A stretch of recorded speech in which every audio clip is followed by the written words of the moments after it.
Tenemos invitados a esta hora aquí en Autoridades Tradicionales Indígenas de Colombia, Gobierno Mayor. La voz de los territorios a esta hora se expresan. Bueno, buenas tardes, mi nombre es Jorge Puragaro, secretario técnico de la Mesa Permanente del Departamento del Caquetá. Muy agradecido precisamente participar en esta capacitación con todos los delegados de la Mesa Permanente de Concertación y sus respectivas organizaciones y líderes presentes. ¿Qué importancia tienen estas temáticas para su proceso político organizativo en su región?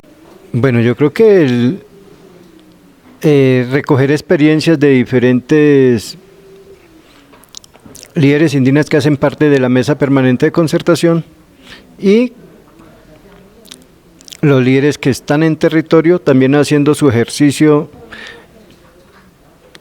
nos hace precisamente seguir fortaleciendo las iniciativas y diferentes procesos, sobre todo en construir un pensamiento propio de nosotros para poder direccionar las diferentes políticas que se vienen presentando y seguir articulando desde lo local hacia los diferentes espacios nacionales como es la Mesa Permanente de Concertación.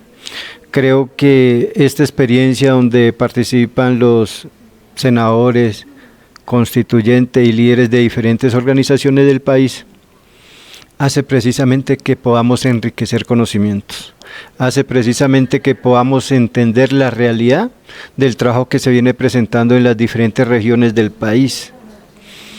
Y esto nos ayuda precisamente a orientar para poder fortalecer las iniciativas que hemos venido desarrollando en cada uno de los departamentos y en cada uno de los pueblos indígenas. Entendemos que el departamento del Caquetá es una región intercultural, donde convergen muchos pueblos originarios e igualmente otros grupos étnicos. ¿Qué importancia este proceso entonces? Mire, yo creo que en este ejercicio de capacitación, sobre todo en el tema de políticas públicas, nos ha dado precisamente pie para poder decir cómo podemos empezar a incidir con el departamento del Caquetá, la gobernación, para que esas políticas que ya tenemos construido se puedan implementar, porque hemos tenido dificultades, porque precisamente hemos cometido el error de construir políticas sin recursos.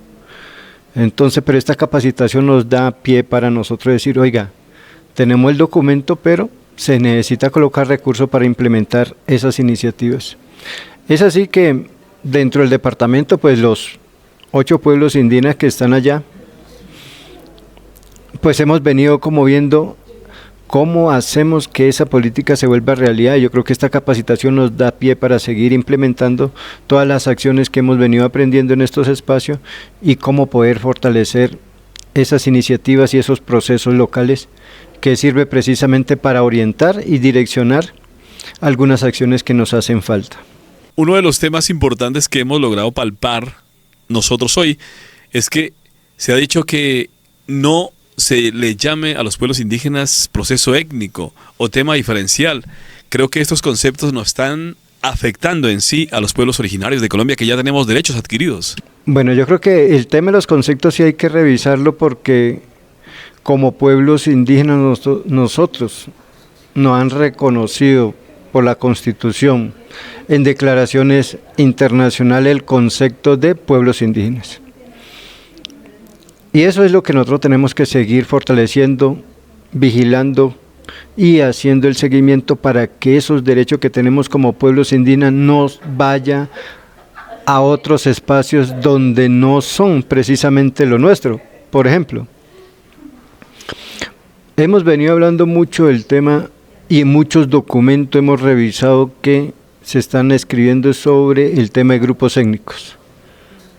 Y ese tema de grupos étnicos, en mi concepto, nos deja invisibilizado, porque nosotros ya tenemos unos derechos adquiridos en la Constitución, en los convenios internacionales como pueblos indígenas.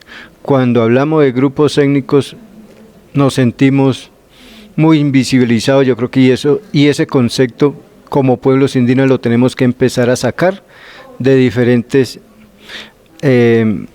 diálogos que tengamos con el gobierno. Eso puede favorecer a otros grupos, pero a nosotros no, porque nosotros ya tenemos una ley propia, ya estamos reconocidos y yo creo que es seguir manteniendo esa visión y esos conceptos propios que hemos logrado precisamente por la lucha de los mismos pueblos indígenas en los diferentes procesos que hemos venido participando. Podríamos decir que hablar de temas étnicos e diferenciales es retroceder a lo construido ya. Sí, yo creo que lo étnico se viene manifestando precisamente y se ha venido generando esas discusiones por el derecho que no tienen otros grupos, y en esos grupos nos involucra a nosotros. Cuando nosotros ya esos derechos los hemos adquirido, entonces no necesitamos estar en ese concepto de grupos étnicos. Y eso sí nos desfavorece, porque si hay unos recursos para grupos étnicos se involucra todo, y si nosotros no tenemos la capacidad de gestión, no tenemos una capacidad política para poder incidir en eso, pues vamos a estar invisibilizados y los recursos pueden ir para otro lado cuando no va a ser puntual para pueblos indígenas. Yo creo que en eso sí nos puede afectar directamente. Cuando vamos a adquirir tierra, estamos hablando de grupos étnicos, entonces las tierras políticamente hoy dentro del gobierno no tenemos precisamente funcionarios que puedan defender nuestros derechos, pero sí hay otros grupos que tienen mayor incidencia, entonces la mayor parte de territorio puede ir para ellos y menos para nosotros, utilizando precisamente la palabra de grupos étnicos. Importante tener en cuenta estos aspectos. Hace algunos meses salió en temas comunicacionales una convocatoria para emisoras étnicas, por ejemplo. Entonces, pues, cosa que no ha caído muy bien en los pueblos originarios. Creemos que estamos afrontando situaciones reales al respecto. Sí, yo creo que nosotros en esos temas ya, por eso vuelvo a insistir, nosotros ya hemos ganado los derechos que hoy hemos adquirido. Es un retroceso que nos metan y nos involucren en el concepto de grupos étnicos. Yo creo que eso lo tenemos que tener claro, y eso es una reflexión que debe estar en el contexto de los diálogos, precisamente en estos espacios como es la Mesa Permanente de Concertación. Compañero, muchas gracias por haber compartido la palabra aquí en Gobierno Mayor.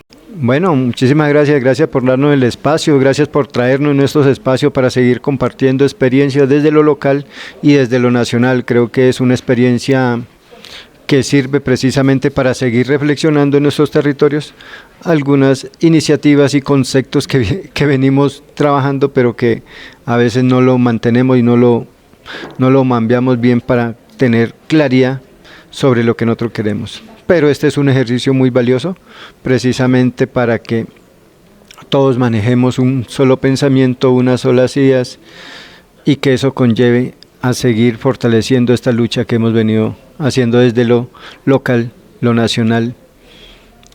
Entonces, muchísimas gracias a todos.